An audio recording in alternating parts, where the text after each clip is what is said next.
Students of FAST Islamabad presents Pakistani Farmers Need a Fair Return.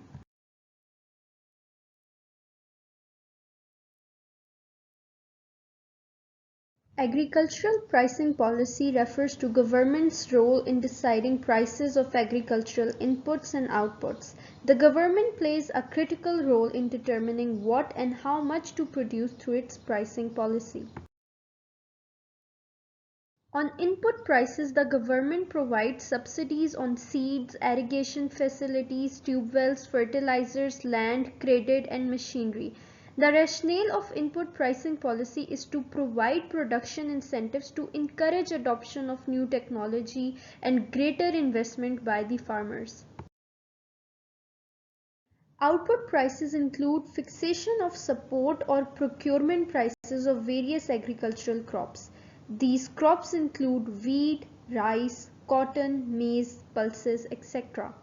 Now let's talk about the history of Pakistan's agricultural pricing policy.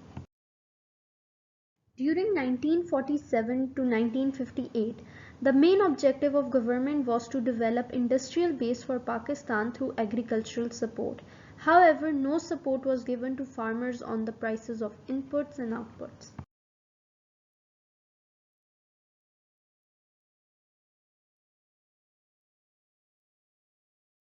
1958 onwards, agricultural pricing policy were revised.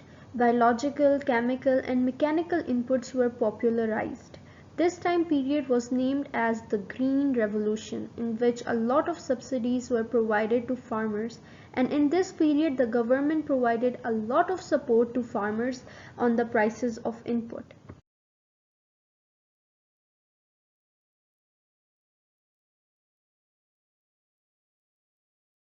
In 1970s, Bhutto's nationalization led to increased government interventions in pricing and trade policies, and government started providing aid and support to farmers on output prices. The policy continued in the 1980s.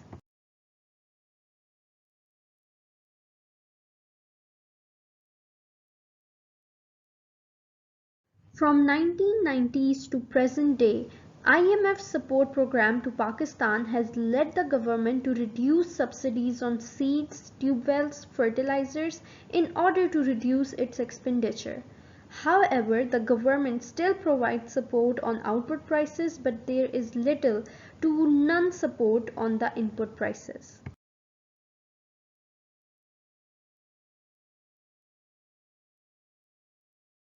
The pricing of inputs and outputs should be closely coordinated, keeping in view the following objectives.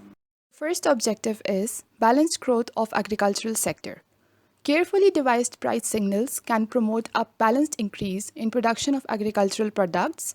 In addition, gradually rising but stable prices can create a suitable economic and psychological framework for positive response from producers to production incentives and move to the desired cropping patterns. The second objective is meeting domestic consumption requirements. Agricultural pricing policies are implemented to meet domestic consumption requirements of consumers. Pricing policy shall encourage the cultivation of these crops. Good pricing policy keeps farmers motivated for cultivating the crops so that the national targets are achieved. The third objective is increasing exports and avoiding imports. Increase earnings of foreign exchange through exports of products like cotton, rice, and horticultural products, and save foreign exchange expenditure by reducing dependence on imports of agricultural products, especially edible oils, milk, and sugar. The fourth objective is equitable terms of trade for agriculture. The price policy should help achieve and maintain equitable terms of trade for agriculture and support the incomes of farmers. Agricultural price policy needs to be associated with structural and other non-price measures to tackle equity problems more directly. The fifth objective is stability in food prices for consumers. The pricing policy should help maintain stable food prices for consumers. The only way to eliminate frequent fluctuations in terms of increase and decrease in food prices is by ensuring stability in food prices through proper agricultural pricing policy. The sixth objective is maintaining competitiveness in agricultural sector. It should keep domestic prices of export commodities and potential exports largely in line with international prices to maintain competitiveness of agricultural commodities. The seventh objective is encourage investment in agriculture sector. It should encourage large investments in agriculture, especially in production of the products in which the national target call for major increases in production. In part, this is a matter of creating an environment that is friendly towards private investors. The last objective is reduce production cost by switching over to cost-effective technologies. It should promote the use of better technologies to ensure increase in agricultural productivity. Technological improvements are thus the preferred way of increasing farm output and income. Moving on to the next topic. There are 5 approaches which can be used to determine the support prices of agricultural commodities. The cost of production approach aims at guaranteeing a fair return of a certain crop to the farmers and establish a balance between numbers of competing crops so that an optimum cropping pattern is achieved. However, there are certain problems with this approach as cost calculation is a complex task since agricultural production requires a number of inputs which are not marketed. Regional variations in physical resource endowments pose difficulties, and it is also difficult to identify the type of technology used by the farmers to grow crops. Parity price approach is used in order to correct imbalances in terms of trade between the agricultural and non-agricultural sectors. It can be calculated through a comparative index of agricultural and non-agricultural prices. However, the choice of the base year for working out the parity ratio may introduce some distortion in the income distribution pattern of different types of farms. Open market price approach is an assessment of the open market prices as determined by the forces of supply and demand, which are important and should be kept in mind while making decisions regarding the support price. It also serves as a retaining factor since too much deviation from the open market prices may make the price support program unrealistic and ineffective.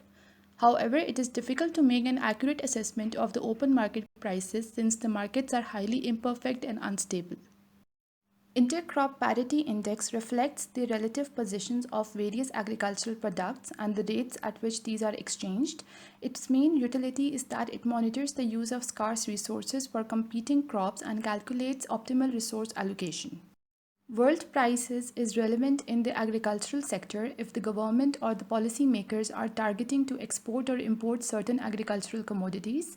Problem is that the world markets are not equally competitive for all commodities and some inputs may have relevance to world market conditions, but major elements in the cost structure may have no linkage.